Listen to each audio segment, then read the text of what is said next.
Hi everyone, this is going to be a follow-up of the Ultimate Octave Down shootout I made a couple of months ago, and I thought I'd share a few things that I found in that video, and later I'll also share some more tests in this video. One of the main things that I found with Octave Down pedals is that they actually sound quite different. As the previous test on the previous video showed, the differences are really quite significant. Some of them are extremely stable and nice, and others are just garbly, and that can be cool as well. But if you want the smooth octave down, not every pedal is going to give you that. So I found that the main differences of these pedals can be put into two categories. There's the qualities of latency and attack, and then there's the qualities of tone and stability. And so the latency is obviously how long it takes from you to play something till the pedal puts something out. A few pedals had quite extreme latency times. Some were extremely close to the original signal. The other quality is the attack shape and feel of it. There are some pedals that have a very soft attack, and then there are others who sound basically just as attacky as the input signal. And then there's the category of tone and stability. Obviously, the frequency content of each octave signal turned out to be significantly different. Some were very close, and others who sound garbly, like the pitchfork, and there are others that are very smooth and pleasant, like the whammy. And to show these differences more, I've made 3 additional tests with other pedals, some fewer, and an additional pedal from the last test. And so the first test is going to be just hitting the strings very percussively. So I'd call this the tick test. And this will give you a very good idea of the attack and latency characteristics of each pedal.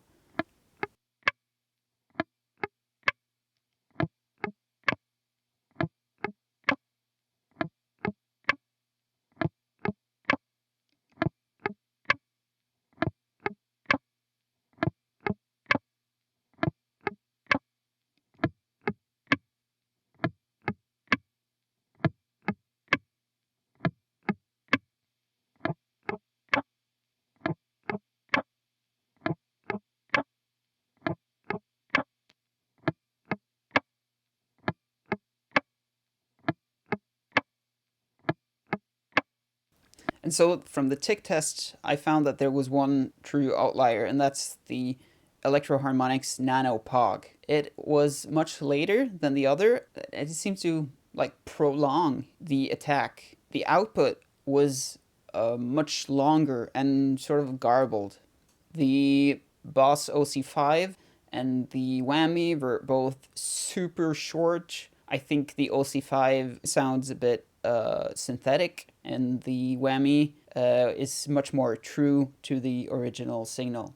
And the Octavius and the Quint machine have this middle ground where there's a little bit of latency and a little bit of weird artifacting. And then I also recorded just a couple of clean chord passages, and that's going to give you a good idea of the tonal qualities and how they deal with simple and more complex polyphonies.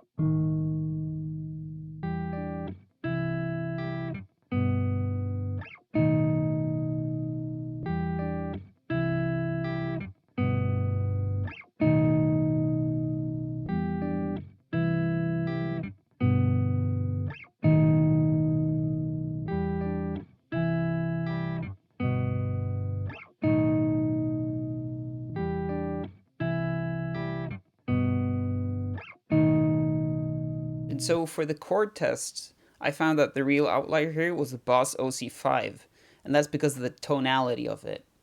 It's very, very closed sounding. It has no sizzle in the top, This was with the filter setting set to the most open, so the most top end, and it really is quite close. I think the Whammy and the Nano Pog both sounded very good. The Whammy is a little bit more direct, while the Nano Pog is a little softer. And the Octavius and the Quint both sound basically equal in this test. Maybe for the 7th, I think the Whammy handled that a little better than any of the other ones. And the final test is this really heavy riff that I came up with.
And so for the heavy riffing, I found that the real outlier here was the OC5, which was not a good match.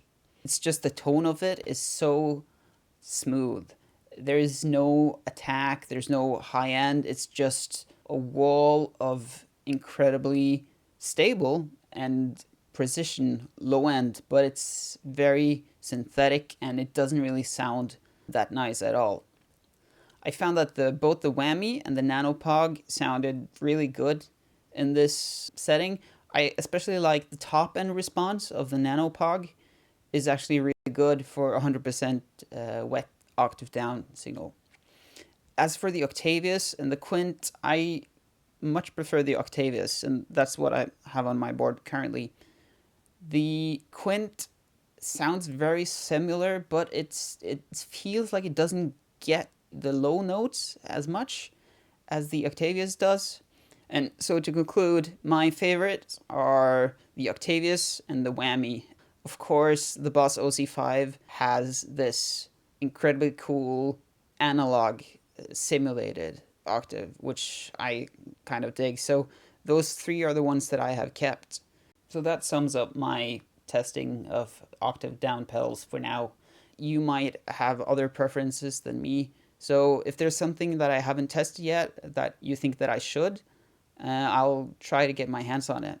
Just leave it in the comments below and I'll try to get to it. And I hope to see you again.